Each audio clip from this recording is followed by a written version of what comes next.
Welcome back, guys. And recently, I was contacted by a company, and their requirement was to generate a Google Sheet where they can handle all their sales. So basically, this is not a company, but you can tell it as a retail shop who sells their items on different platforms like Amazon, eBay, some directly through the retail shop, some through dealer shop, and they want to track the inventory. If something is sold, then inventory should be reduced. If someone returns the item, the inventory should be again increased. If they just want to discard this, some of the inventories that should be there, they want to track their monthly or weekly or yearly sale.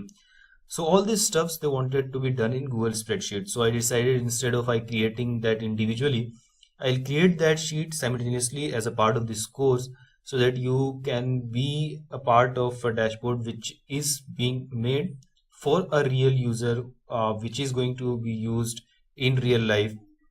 So let us start with that. Create new Google Sheets, and we'll name this spreadsheet as something, maybe sales dashboard. Okay, so we can start from, let's say we start from, this will be sales sheet. There will be one that will track inventory. There will be one where we'll have other settings which needed. So there can be multiple ways of solving this real life issue. I'll take one approach, and my approach will be, in the settings we define what are the items we sell. So list of inventories, and view freeze one row. So let us say inventories which is being sold is, for the sake of simplicity, let us take which is generally available in grocery store. So biscuit and cupcake and what are the other things? Chips, chocolate,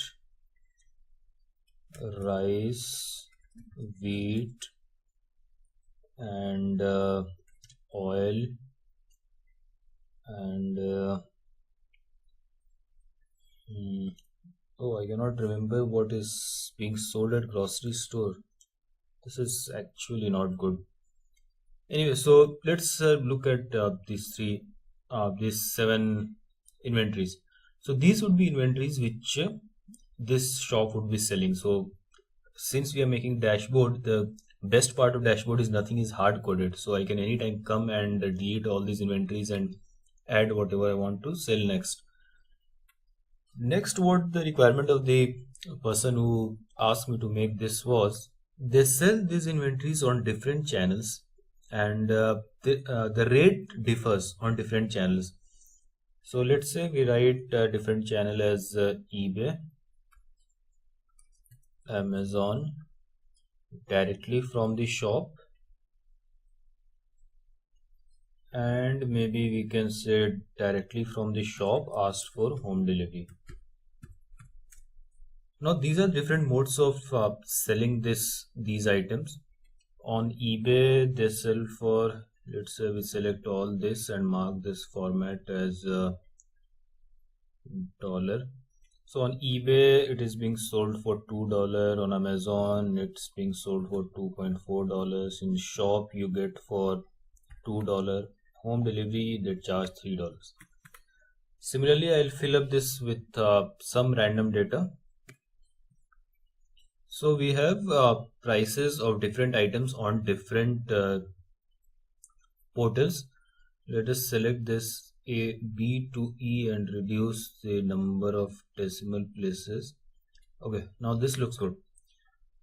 My next step would be to go to inventory sheet, write inventories, and get all unique list of the items which is being sold. So uniquely start from A2 because A1 is basically the header. So I get a list of all the items which is being sold over here, and in this I'll put in stock. Again I'll go in view, freeze, and one row.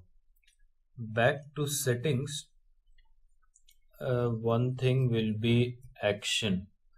So action at a shop can be sell, refund, return, add inventory, remove inventory. I hope in a shop these are the things which we do. If anything else comes up, we can anytime add in this. Just to look good, let us have this as this action as this. Okay, so I think for as of now setting page is done. We'll come back to sales page. So sales, what the plan is, if any sales happen, that should be recorded as one row.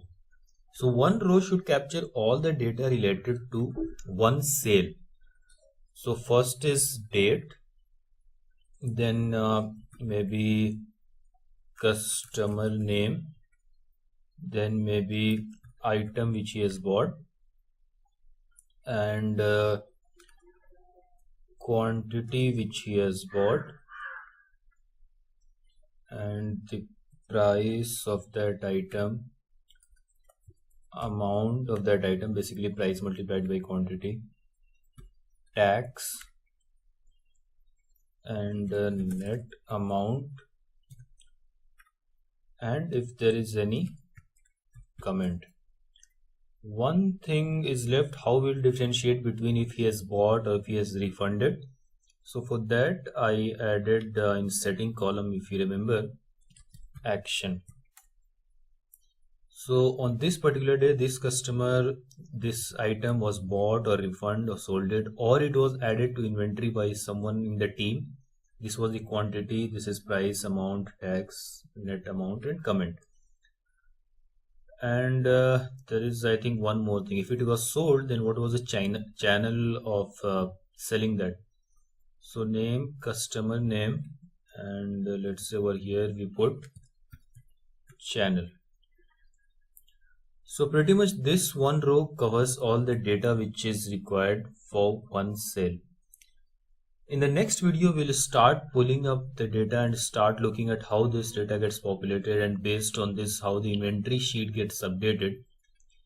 In the meanwhile, I'll share this sheet with you if you want to experiment something, or if you want to add more item for yourself, if you want to add some more settings, you can experiment with that. In the next video, we'll start filling up this rows.